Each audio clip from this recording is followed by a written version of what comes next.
Good morning. My name is Jolie Keith and welcome to the Beauty Box. Today I'm going to be showing you how I'm going to apply my foundation using contouring and 3D makeup techniques, utilizing just a handful of products from the Singen's product cosmetic line. Today inside my Beauty Box we have the following items. We have the Pearlizer, which is a foundation. We have the Candlelight Shadow Sense, the Garnet Shadow Sense, the Whisper Pink Shadow Sense, and on my lips today I'm wearing Bella, which is a really wonderful shade that honestly complements every skin tone. It's neutral, but it can be jazzed up and jazzed down depending on what type of gloss you choose to put on it. And today I have chosen to put the Golden Glitter Gloss on top of that. So utilizing these items, I'm going to do 3D contouring. Now my goal today is to have a very lightweight sheer coverage. This is a simple day. It's very overcast outside. There's a soccer game later today. I'll be running some errands around town, but this is a very light coverage day. This is the first time I've worn the Bella, and I gotta tell you, I'm really liking it. It's neutral, but it's also posh, and that's pretty nice. So the tools wise, what I'm gonna be using today in terms of tools, these are the tools I'm gonna be using.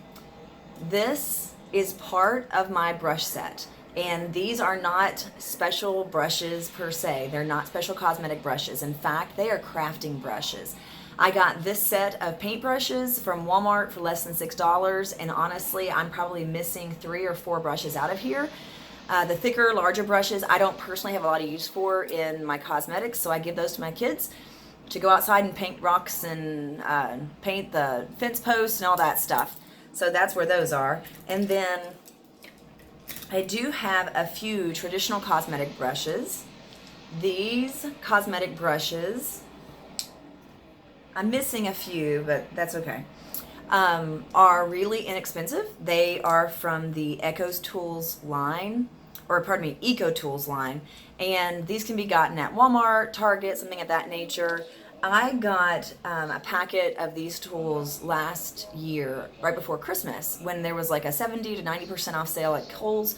So I got a pack of about 6 brushes for less than $3. So that was a real value.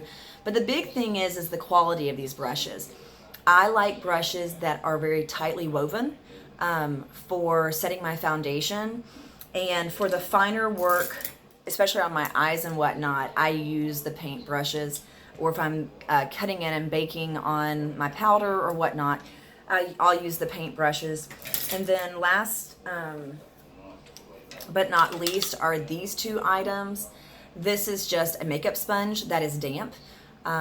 It has been through war and back again, it appears. My now 2-year-old, when she was 1, she bit the tip of it off, but I've been able to continue using it. Traditionally, this sponge has somewhat of a teardrop shape out in this direction. She bit that off, but that angle is still there with a little bit of creativity. She's also a little picker, and she's picked little spots off the sponge. Like I said, it looks like it's been through war and back again, but it still works, so I use it. And then last but not least is this hack brush. This is from a company called Mascara, which does a lot of 3D makeup. It's a cream to powder formulation. I used that for about a year before I was introduced to the Singen's product line. And I liked a lot of things about the finish of that makeup, but mainly due to the distinction of the Singen's product line being anti-aging.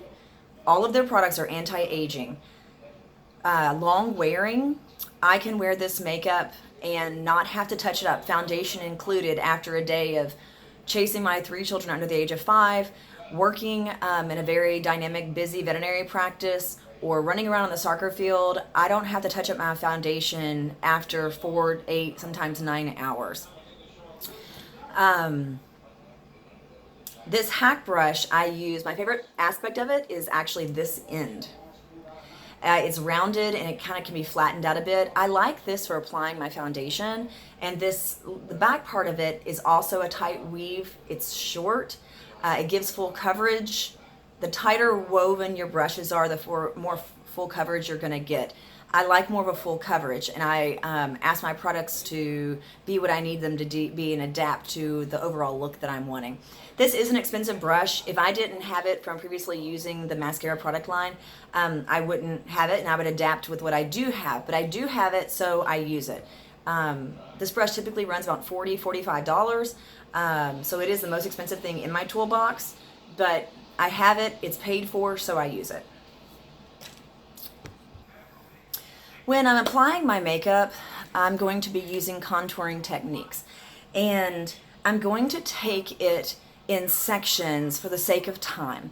One of the things about the St. John's makeup is that it is long wearing. It's a liquid to powder feeling foundation, but it's long wearing. So once it dries, it's pretty much set. I don't want to do a lot of tugging on my face, and so I'm going to do my contouring in sections, blend it out, and then move on to the next section. Traditionally, I do my face all at once, but I'm going to be commentating as I go through, and that might take me a little bit longer, so I'm going to take it in sections. If you're not familiar with contouring, I encourage you to play and practice with contouring. Highlighting and shadowing is something that is a bit of an artistry that anyone can do, but number one, with any makeup line, you really need to play. Get in there, kind of carve out some time to just sit and play with your makeup a little bit to get that best overall look. Taking the time to do some contouring isn't more makeup, and it's not super fancy. It's a matter of knowing the features, your features, highlighting what is most flattering for your features, and minimizing what's least flattering for your features. I know that with myself, I have a fairly narrow face. As time has gone on and I have gotten older, my face has become more thin. And because of that, I tend to round out some features so I don't look like my face is this wide. Other things about my face that I know is that it's asymmetric, which means it's not symmetric, which means it's crooked. I'm not the only person in the world who has a crooked face. A lot of us do, whether we recognize it or not. Specifically, my mouth tends to go in a certain direction, and I use it kind of in that direction.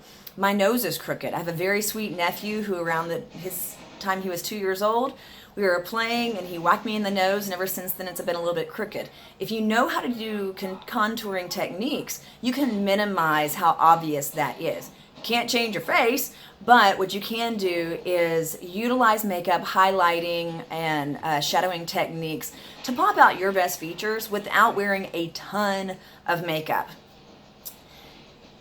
Heavy makeup is not my mojo. When I was younger, I thought more makeup, more drama, the better. Well, as I'm nearly 40, that is not any longer my mainstay. My goal is to have a good finished look that kind of meets my needs for the day and it suits my personality, but I want it to be doable, hassle-free, and I really only want to do it once and not have a lot of maintenance on it. So that's what I'm going to be showing you today. I am going to be starting with my forehead and working down in terms of contouring for the sake of time. Again, when this makeup sets and starts drying, it's set. So have a plan, and the first time you do it, it may not be perfect, but you can learn how to tweak and make things better without using a ton of product and without having a ton of tools. So I'm going to start with a little bit of contouring, and like I said, be creative, but know what you're doing. You can look up diagrams. How you're going to contour is dependent on your face. There are all kinds of places you can Google makeup contouring. For my features, I'm going to show you what I do. This is the Garnet Shadow Sense. So I'm using a Shadow Sense on my forehead, crazy, not my eyeballs, to help warm things up.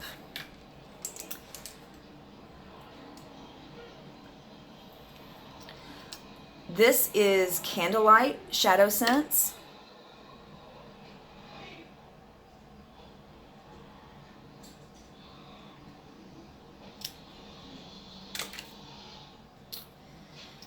This is Pink Whisper.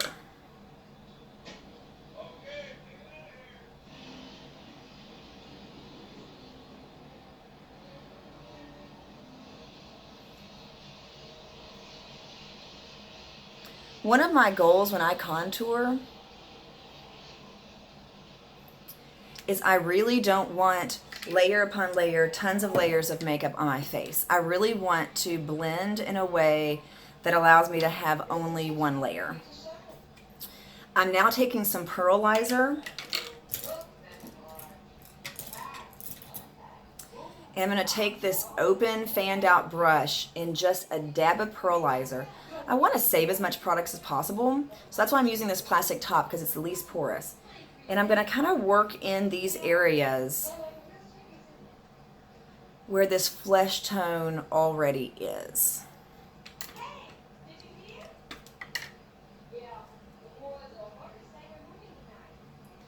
I really like pearlizer. It is light, and predominantly it has this luminous kind of look. Okay, so I put the Whisper Pink in this zone. I put the Candlelight up in here. I put the Garnet up here, and then I filled in pearlizer in this area, here, here, here, and a little bit right there. Okay, I'm taking my damp sponge, and I'm going to start at the top, and I'm going to work down. When I do this, I am dabbing just like this. I am not pushing. I don't want to push around color on my face. The reason for that is I don't want to have a smudged look. I want to be kind to my face. And I want to blend. So that was the Garnet. Now I rotated my sponge just a little bit to the side. And I'm coming in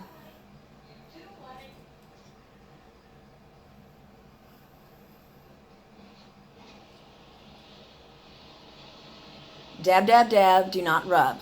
All right, forehead is done.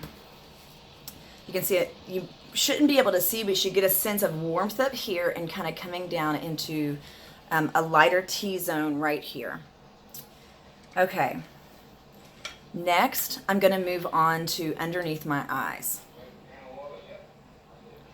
This is the Whisper Pink again.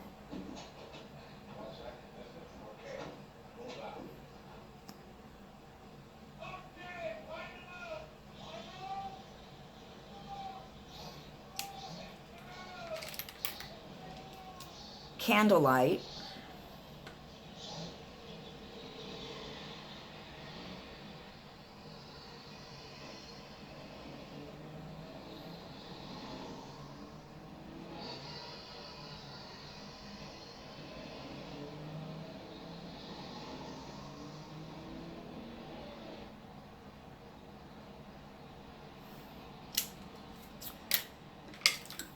There's a principle to makeup that's kind of universally considered beautiful, is to put like a white dot right there on your eye to open the appearance of your eye. Now I'm going to take the Garnet, come down to the edge, and do you see how when I hold that up, do you see a natural shadowing line right there? I haven't even applied anything, but see how that naturally shadows? I come from the edge of my eyebrow and bring it down along my nose.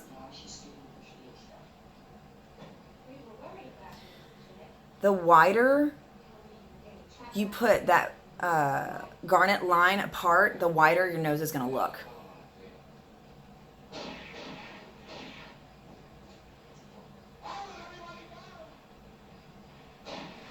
Traditional beauty techniques say that you don't want to have a wide nose. So here's what we got. Okay. Now again, I'm going to take my sponge. I'm going to put a dab of pearlizer on the back of this cap. I'm going to take that little bitty light brush and I'm going to come in and accent right with that Candlelight. See that?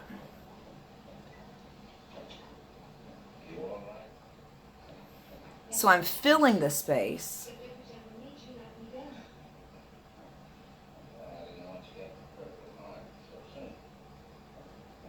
with the foundation pearlizer. Take my sponge again. I'm getting fuzzy on my camera. Why are we fuzzy? There we go. And I'm going to come in. Again, I'm dabbing and blending.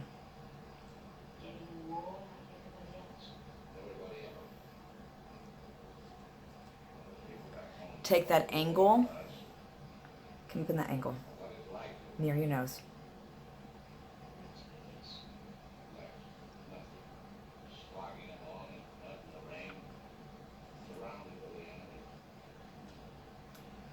Dabbing.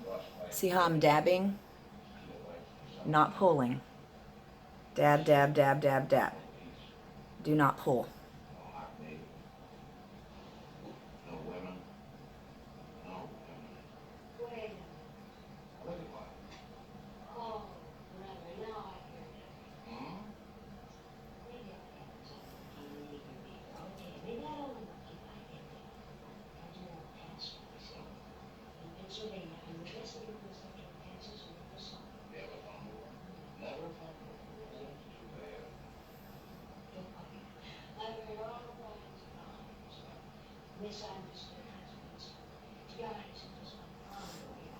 Rolling that down.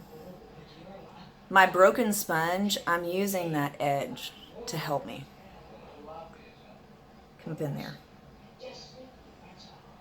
Having a slightly damp sponge helps to facilitate smoothing this out and that color transfer. Okay, you see that? I want it lighter through here. Now, let's go into the other side.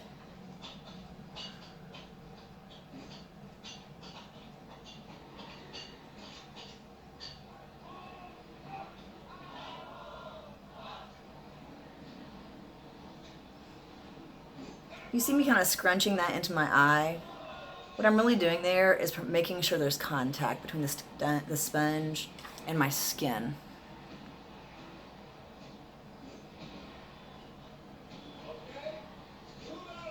By doing this dabbing technique, I'm oh so subtly blending all of this out.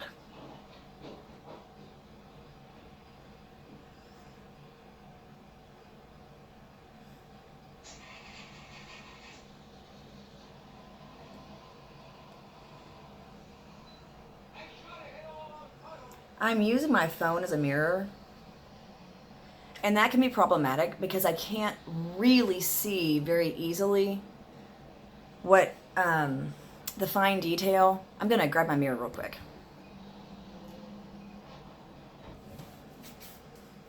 Okay. Oh, that's better.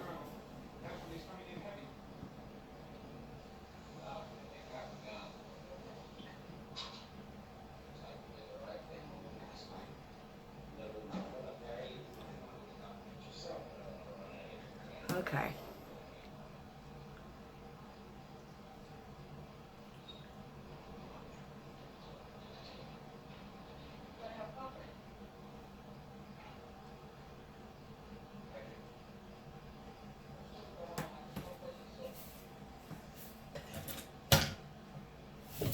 The brush. Okay. So I grab my brush to kind of even this out a little bit, because using the phone as a mirror is a little bit on the side of problematic because it doesn't pick up the fine details as well as a mirror does.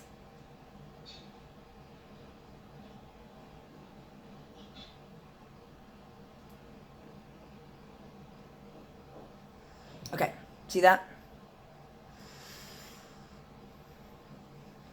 So, our forehead's done, our eye is done, our nose is finished. Now we're gonna move on to this area. I'm gonna take them one at a time.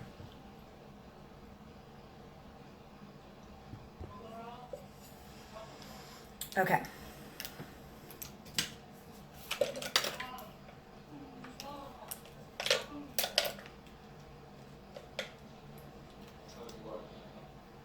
color.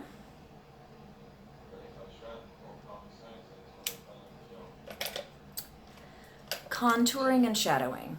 If you've never contoured before, let me give you kind of like a real quick tutorial on this. There's basically a funny axis that you're gonna create on your face.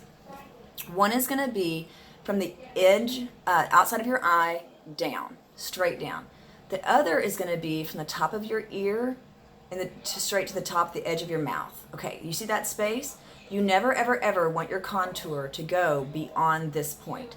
I don't bring mine in that far because my face is already so narrow, but that is a principal kind of guideline. So don't go beyond that point. I'm going to take the garnet. This is daytime, so I'm just going to kind of lightly do this. You're going to notice that I already have some natural kind of discoloration in my cheek area. At nearly 40 years old, I've had a lot of opportunities to be in the sun. I've had 4 pregnancies and 3 children. And so because of that, I'm going to pull this down. Those mamas of you who know about that pregnancy mask that you get, mine has never really gone away. It's gotten better in time, but it's never really gone away. Okay, and now I'm going to take, well, I don't know what to do with that brush. I'm making a different brush. I'm going to take my pearlizer and come in here, and now I'm going to work this around. This is my pearlizer. I'm working it against that contouring line to rub it out and smudge it out a bit, but leave the line intact. You still see it? You should see it, oh so subtle, still intact. Come down here. I'm doing this blotting technique is what I'm doing down here. I'm not pulling the skin. I'm doing this blotting thing, okay? And then to continue to slim your face, you'll take, make kind of a darker line. Continue with this. I'm not putting any new product on there. We have the line. See that? You're going to pull it down. Gently. And dab along that line. See that? Okay. We have that contouring going on. I'm going to let this set and dry on this side. Next, I'm going to move over to this side.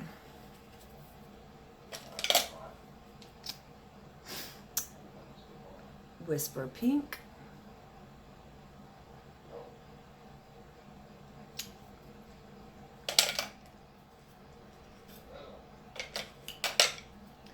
Garnet. Let me show you that axis again.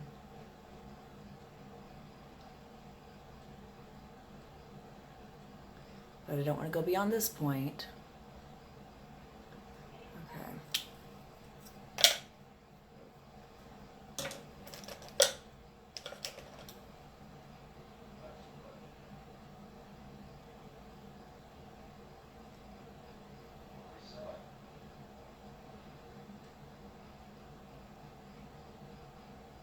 Very gently work that out. Taking pearlizer again on my blood. I'm going to work that in.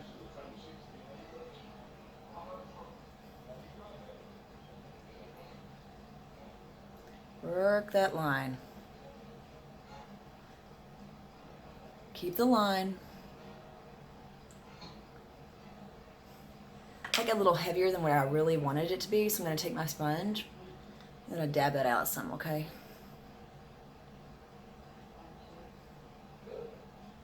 Dab it out. A little bit of that garnet again.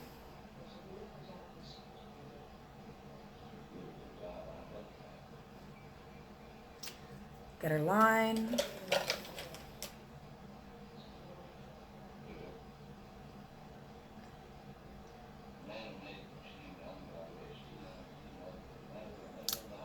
Looks super dramatic, doesn't it? Okay. Oh, so gently.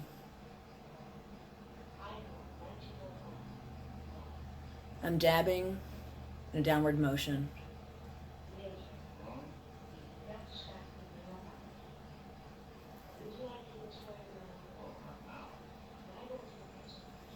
See that?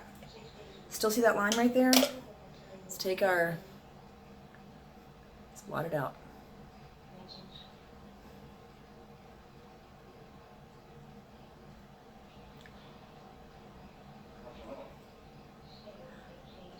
See that? Nice and faint. See this? Nice and faint. Nice and faint.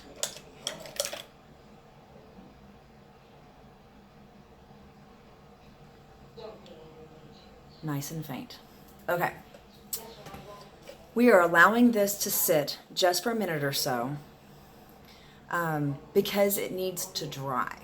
It needs to dry, and if we try to start putting more product along these margins, this is going to be dry already because it's already had, you know, a minute or two to work on. But these margins still need some time to dry before I kind of push that a little bit of a blush in there. And so I'm going to allow that to dry. While that is drying, I'm going to move into my eye area a bit.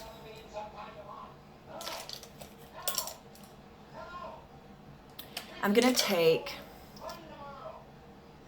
this Whisper Pink. See how very light that is? Like a smidge, not even a smidge, not a dollop, nothing like that. I mean, like barely get anything on there.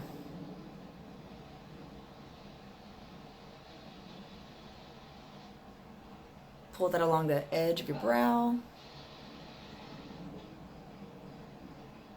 Okay.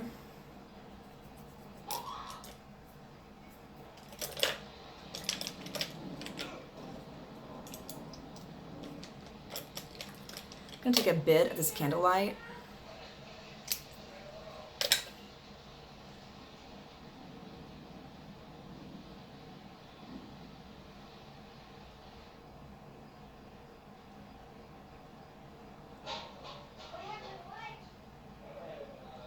Cut that in on my lid.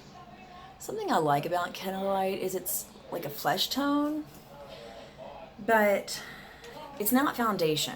It sets a little bit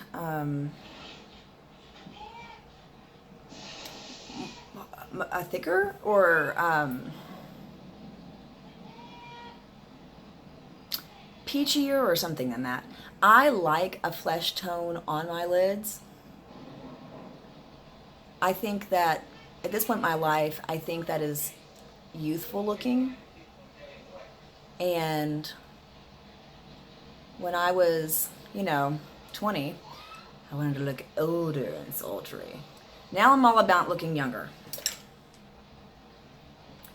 And as such, I see a little bit of that line that didn't quite get buffed out. Here we go. And as such, I want to have more of a youthful kind of overall look. And so I'm going to put that Candlelight on my lid, and it is a shadow. So that's going to be nice. Touch it up if you feel like you need to. My eyes, again, aren't symmetric. And this lid lays a little differently than my other lid. So let's put that out just a little bit more to kind of make them a little bit more even. All right. At this point,